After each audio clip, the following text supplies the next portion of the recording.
What's going on? This is your man John Fortune, your host of the Frustrated Fans Sports Show, and today is the day. Today is my Washington mock draft. Now, with this draft, I'm going to do it in two parts. I'm going to do a pick for myself and what I think Ron's pick will be. So, just to break this down, I do feel that Ron has a when Ron has come to drafting, he's done something where he's found guys that he felt were starters and backups at the same time. So I think that in reality, that's going to be his draft strategy as well. Guys who can be starters, but at the same time be backups. And then they'll almost be like interchangeable parts. I also felt the need to think like Ron, but pick guys that I felt would be better picks for where we're picking at. So with that being said, here is the Washington mock draft from your Frustrated Fan Sports Show host, John Fortune. So starting with Ron's pick at number 19 overall, Ron will pick Jeremiah Owusu-Koramoah, the linebacker from Notre Dame. I think that Ron likes this guy's flexibility. He likes that he could play multiple positions. My issue with him is that I feel that he's more built to play safety than he necessarily is to play linebacker. And I think that, to me, in my personal opinion, he might be more suited to go somewhere else and not come here, especially for the needs that we have. For me, at number 19 overall, I think that Ron should take Nick Bolton out of Missouri, linebacker out of Missouri. This guy is the perfect fit for our team, our scheme. He makes complete sense. This guy could be the captain and the general of this defense for a very long time. Not only that, I feel that he's the cog that this defense is missing to push it into that realm of top caliber defenses. And to be quite honest, I know a lot of people have graded this guy to go in the second round. I don't see him either. I don't really see him falling into the second round. And if he does, he's not going to fall far because this guy can absolutely be a superstar Mike linebacker. In the second round, I got Ron Rivera taking Wyatt Davis, the offensive guard out of Ohio State. I feel that because there isn't a big amount of offensive linemen, especially when it comes to interior linemen that are going to be solid guys. I think that with Elijah Vera Tucker going in the first round, Ron is going to get spooked and he's going to reach for Wyatt Davis. Don't get me wrong. As much as I say that this is a reach, this is a guy that is actually a plug and play guy. I do feel that Ron was left with a very bad taste in his mouth with the Brandon Sheriff situation, which, by the way, your man said, don't go with it. But again, that's neither here nor there. He's here. But I do feel that Ron is going to, in turn, draft the offensive lineman. And what better one to draft than Wyatt Davis out of Ohio State? I mean, this guy, like I said, again, he's plug and play. He can actually sit up there and take over Brandon Sheriff's spot. And actually, you would probably see no real drop-off with him coming in. So with that, I think that Wyatt Davis is going to be Ron's reach in the second round. For me, I got Nico Collins, the wide receiver out of Michigan. The reason why I got Nico is because, again, when you're talking about a number 2 receiver, we're talking about a guy who can replace the number 1 or actually be more effective than anybody else. Curtis Samuel is not the answer at the number 2 wideout. And because of that, I think that it's best that we grab one of these wide receivers. I think Nico Collins will be there at the 51 overall pick. But I do feel that when it comes to him, he is a big play threat. I think this guy could turn out to be something similar to I would say something in the range of a Dez Bryant, just a lot faster. He will be able to take over games and actually relieve Terry McLaurin more than what people can think. But that's my choice at the second pick, number 51 overall. For Ron at number 74 in the third round, I got Ron Rivera taking Paulson Adebayo, the cornerback out of Stanford. Again, this falls in line with Ron picking players that can be starters and at the same time be backups. Paulson Adebayo is a very good cornerback. And not only that, like, again, he's one, he can play inside and he can play outside. He can also start and he can back up. When you think about us having Kendall Fuller and William Jackson at this point, we don't really have solid backups to come in and start immediately for him, especially with the loss of Fabian Moreau. So with that, I think Paulson Adebayo is going to be Ron's pick in the third round at pick number 74. At pick number 82 for Ron, I think Ron is going to take Daz Newsome, the wide receiver out of North Carolina. This is the Mr. Everything. Again, this is one of these Ron Rivera type players, a guy who can fill in positions. He can back up and fill in a lot of places. Daz Newsome is a phenomenal kick. He's a very good kick returner. He's a very good punt returner. And he can also play the slot extremely well. So if there's ever a point at where Curtis Samuel goes down, Daz Newsome can actually step in and make plays immediately. He could definitely 100%. We could probably see Daz Newsome and Curtis Samuel on the field at the same time. But again, this goes into that line of thinking of how Ron thinks about, these guys who can be backups and be starters at the same time and fill in roles. So Daz Newsome keeps that going. Now for me, at the 74th overall pick in the third round, they should take Hamza Nasir-Dean, which is the safety out of Florida State. Just like how they like the flexibility of Joker, I think Hassam Nasir-Dean is actually what they should be looking for, a flex safety, because he can actually take over that Buffalo safety package position that Cam Curl will be stepping out of, depending upon what they do with Cam Curl. Will they play him at free or will they play him at strong? But to be quite honest, I think this guy is the guy that you would want to basically put in that position. And I like his skill. I like the fact that he's also a combo safety, so he can play either safety spots, and that he's comfortable with either safety spots. He does have the moments where he does look into the backfield, but he recovers very well. And I think that at the 74th pick, that should be their pick. At number 82 in the third round, I got Jonathan Cooper, Chase Young's teammate out of Ohio State. We need the backup. We need that backup defensive end. Who better than Jonathan Cooper? Jonathan Cooper is a guy that is used to playing in that 4-3 scheme. Not only that, he's also played beside Chase Young. So if there's ever a point where, let's just say in the future, Montez Sweat is gone, who better than to replace Montez Sweat than with Jonathan Cooper, Chase Young's teammate? But not only that, Chase will make sure he gets the most out of Jonathan Cooper as well. I think Chase will be a better mentor for Jonathan Cooper coming in than most people think. And like I said again, Jonathan Cooper is coming in. He's not like Chase Young. He's not Nick Bosa, but we can utilize him a whole lot. Most people say that he's just a passing situational type guy. I think he could be more. I honestly think he could be more. Again, give Chase Young his teammate to work with. I like it. In the fourth round, at number 124 in the fourth round, I got Ron Rivera taking Samuel Cosmi, the tackle out of Texas.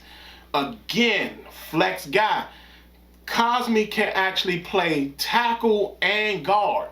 So he's a flex tackle. He can play both tackle positions. They said that he can move to guard, but they're not really sure. But he can play both tackle positions.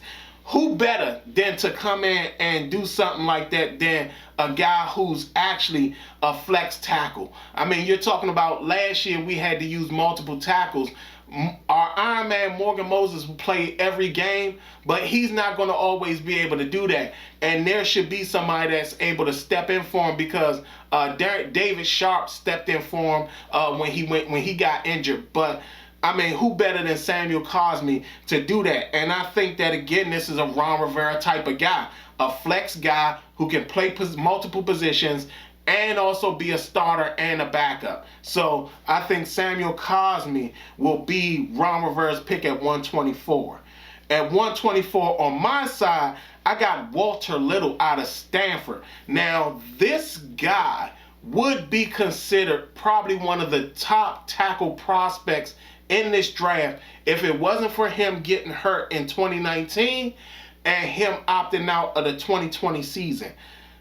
I feel that this guy still has that ability. And I feel that in the 4th round, this will be the steal of the draft. Walter Little, prior to his injury and prior to him opting out, was considered the top tackle in college. And I feel that his transition into the NFL will be the exact same.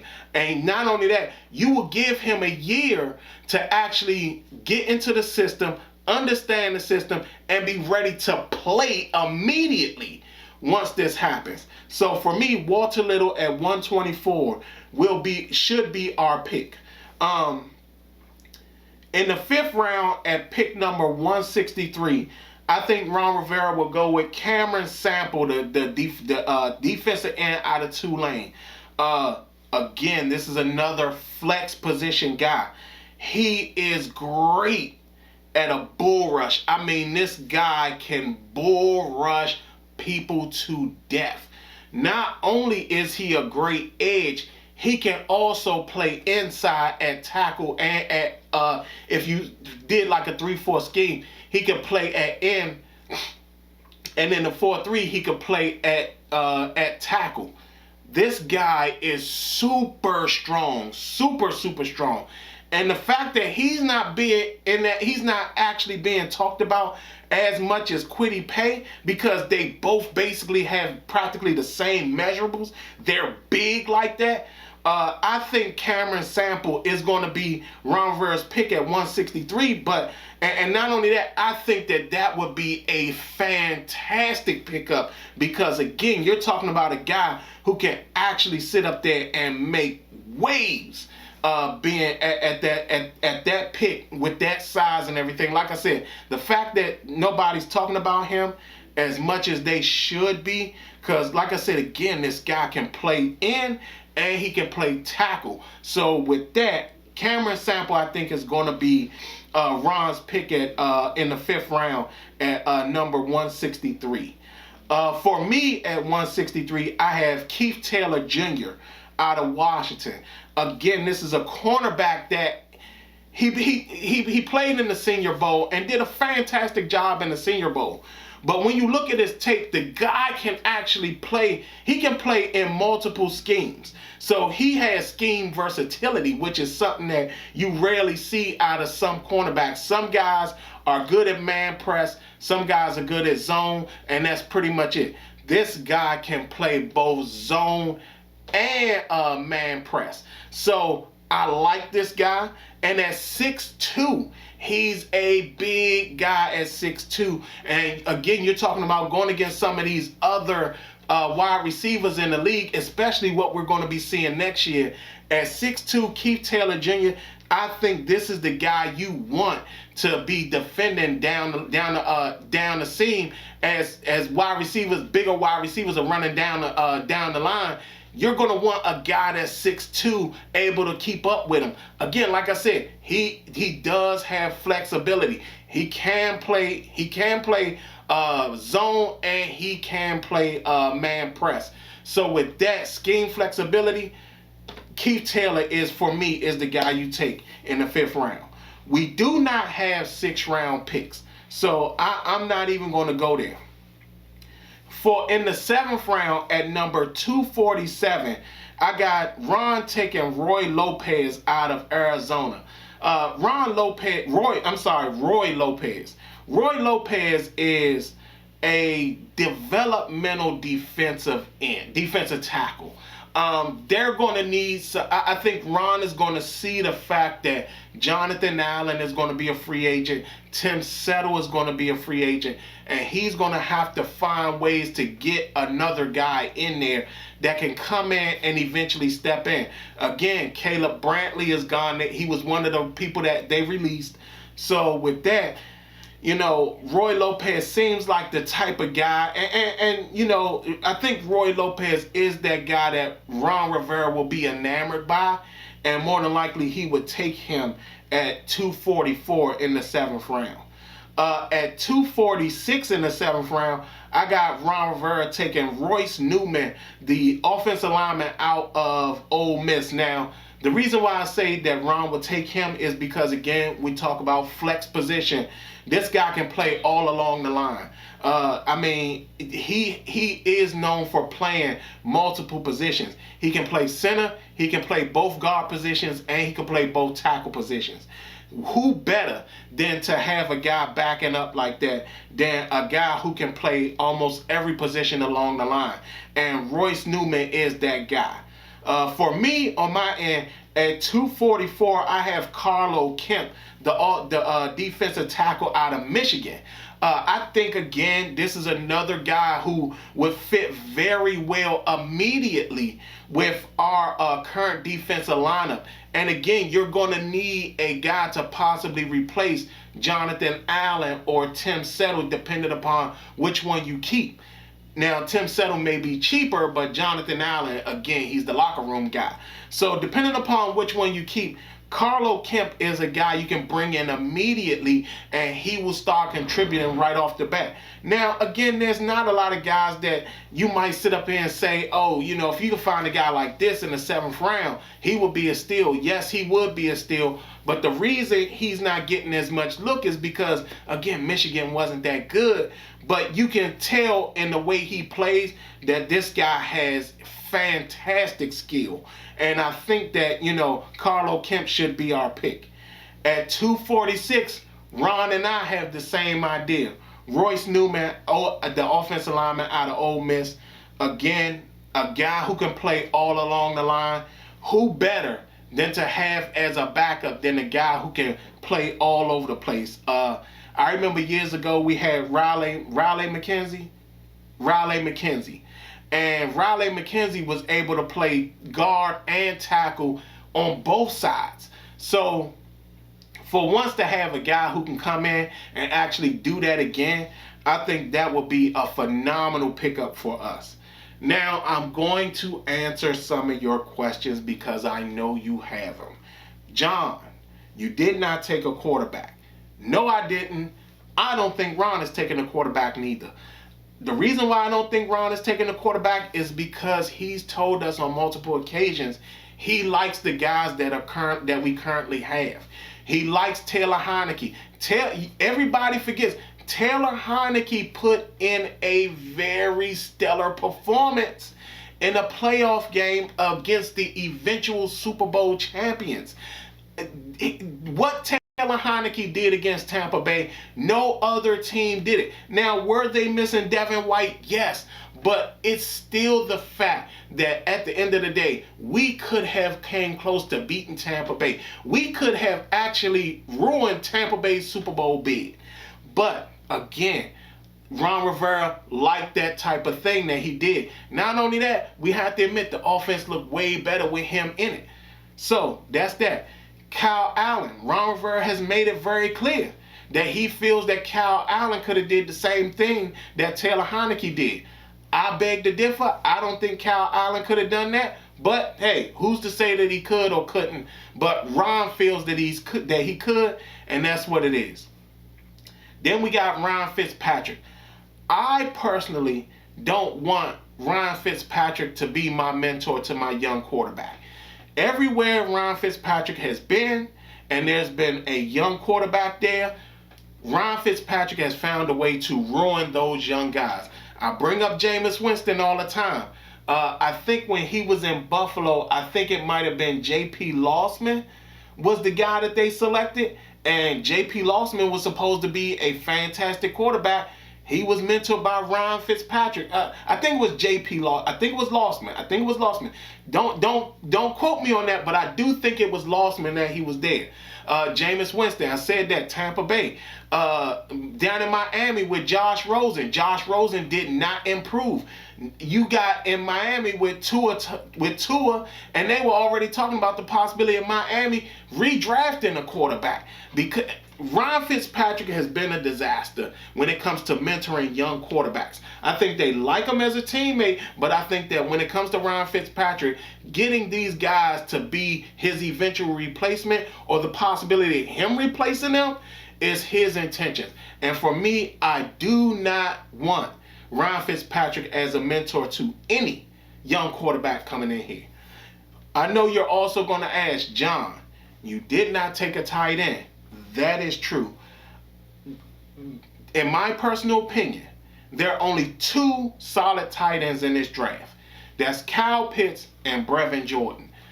Neither one of them will be around for us to pick in the second round. Brevin Jordan, in reality, is way better than Pat Freiermuth. Don't have people have you believe something different.